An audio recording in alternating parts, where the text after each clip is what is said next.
what we want to do is, in getting Havoc ready for the water, is we can talk about a life jacket for him. I'm going to see if I can find one I can borrow that's big enough to try next time. Okay. Okay. Because the extra flotation, especially with his muscle to body weight ratio, he's going to be one of those dogs that tend to sink as opposed to float. So we can get him to the point where he wears a life jacket. Okay. Now, what we're going to ask. Michelle said he could probably borrow Phantoms. Yeah, so at one point we can put him in Phantoms the next time.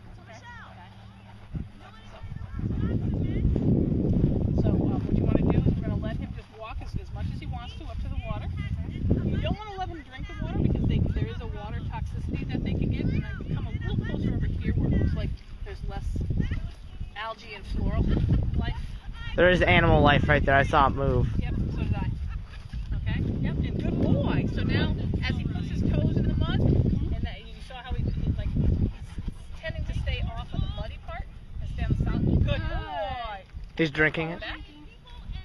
Okay. We don't want to let him drink where he's going to swim, only because if they're out swimming, they can actually end up they can kill themselves. They can drown internally. They can drink in too much water because they're out swimming, and so you want them to come out and have a drink and then go back in again. And what do we got there? What is that? I think it's a leaf. Is it a lily pad Havoc?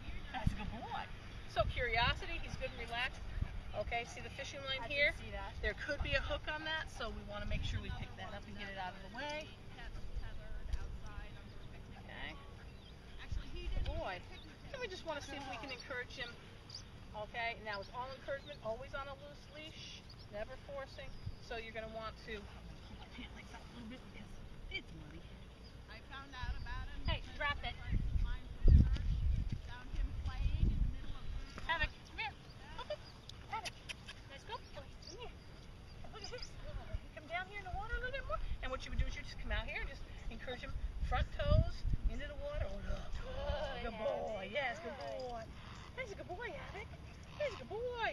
You know, and if you wanted to, you could also treat him here. I know we're obviously working on, you know, he's got those stomach issues, so treats aren't really a big thing for him right now. You don't want to give him a whole lot. We've just done some work with him. Okay, and then you would come out just a little bit further. Havoc, come stand it. What's that good? Come stand in the mud. Yes, good boy. Yes, that was my toe, Havoc. Good boy, Havoc. Definitely feel it when he stands on your feet. Yeah. Once you get past this first piece of mud, it's actually a fairly nice sandy bottom out here. Havoc, come on. Come on, buddy. Yeah, good boy. Good boy, Havoc. Come on, big puppy. Okay? So you would just keep encouraging him. Come on, big puppy. Have it. What you find? No, don't drink mud.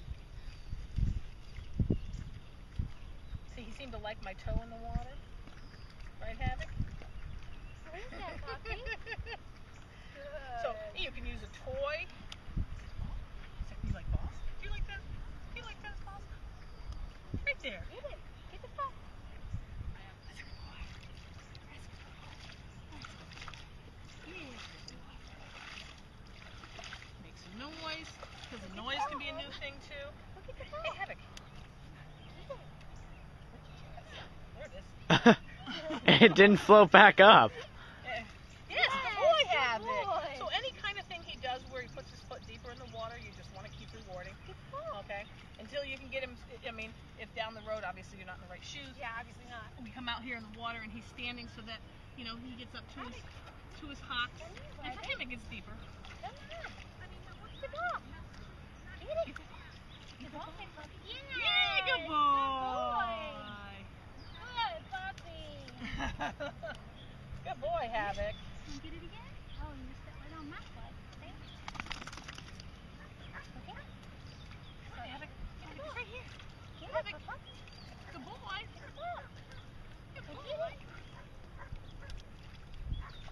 And you can see he's starting to shut down. It's been a lot for him today. Yep. So we would continue on, and you would just keep him coming deeper and deeper into the water. Come here, big boy. You know, first his hocks, then his elbows, then where you can splash the water on his belly, then when he's still standing, but you can splash the water over his back, and then you'll take one more step, and all of a sudden he'll basically be floating, and you want to be able to hold him, and so he can still relax. And one of the things that you're going to do when you teach him to relax like that is he'll learn to trust you. He'll also learn that if you grab him, he's not going to keep struggling in the water, and you won't end up with all that clawing and everything else in there. Good boy. puppy. Good. And then you go ahead and let him swim off. Okay. Okay? And his first swim will probably be straight back to shore. Now we're always going to put a small line, floating line on him that won't interfere with him, so that if he does decide to swim out, we can get him back. Trying to add to the water level. Lake a little dry there, Havoc? Come here, big puppy. You can get the ball. So but it's a series of steps and just coaxing with him. Good. Yes, Papa. Yes. Good boy. And if he likes, you bring out his favorite toy if it can get wet, and start with him doing Yes, just what he's big doing with his puppy. tennis ball. Get it. Can you even see it now? Oh yeah, this mud is really attractive. Here, okay.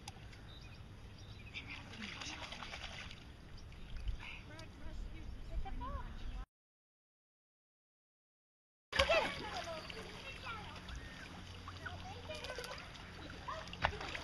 He will go and No, he's dragging seaweed. right. Good boy, Ruben.